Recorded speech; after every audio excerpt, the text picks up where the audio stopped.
Coming up tonight, Fijian Government expresses concern at MCG meeting with various groups.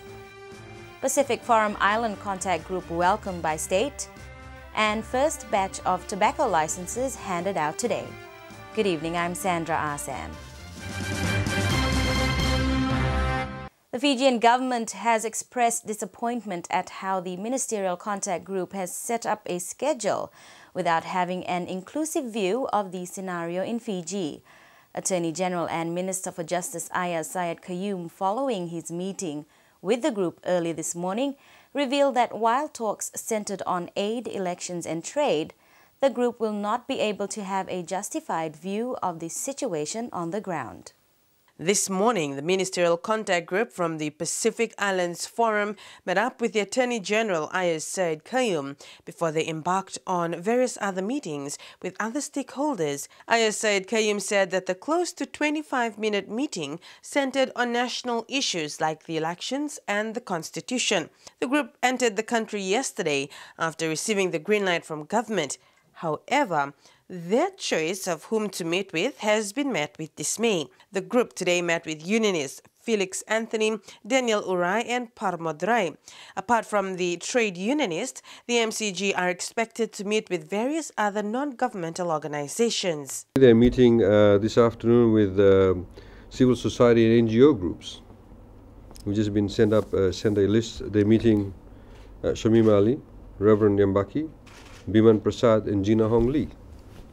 They're not meeting Songa Vakamarama.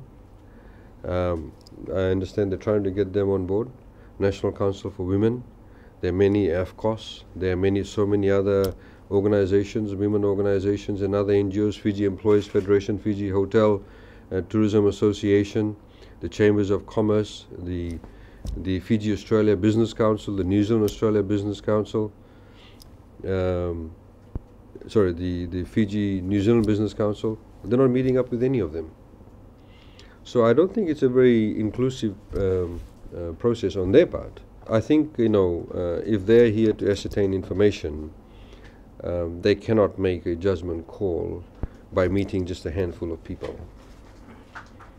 They really need to meet much bigger and larger and more representative groups. sayed-khaiyum says that in the country, there are 74 registered and active trade unions, which have a much wider representation than the Fiji Trade Union Congress. The General Factory Workers Union, they do quite a lot of work, in fact, and they deal with a lot of the workers who, in fact, are on the fringes where they could get more exploited. A lot of these people, for example, who they're meeting are already union reps in state-owned enterprises, for example.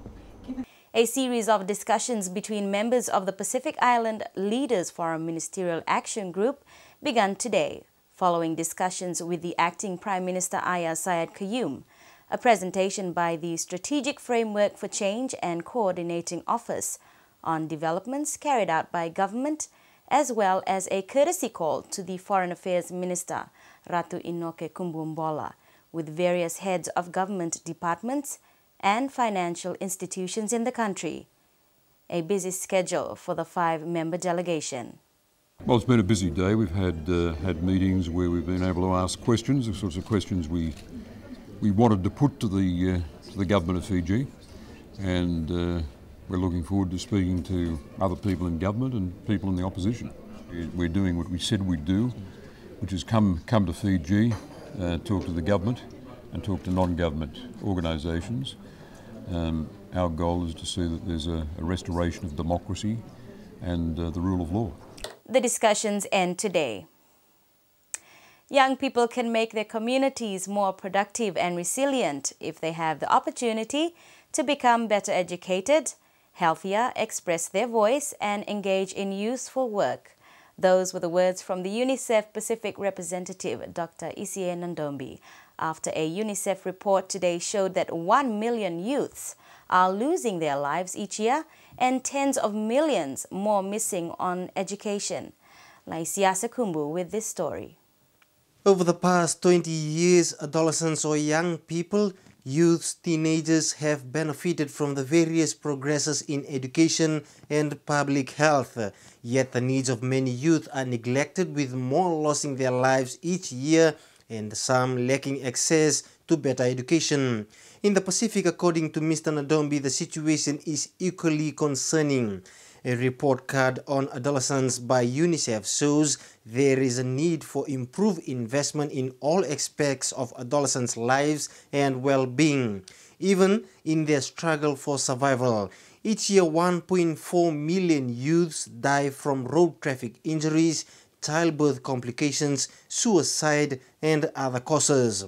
Adolescents, particularly girls, are often forced to abandon their childhood and take on adult roles before they are ready, limiting their opportunities to learn and grow and placing their health and safety at risk.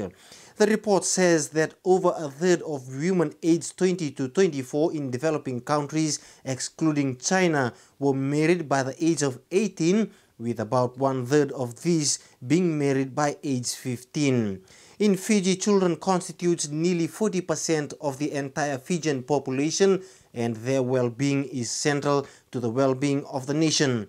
And through some government initiatives, the vulnerable and the excluded ones manage to get social protection with safety net.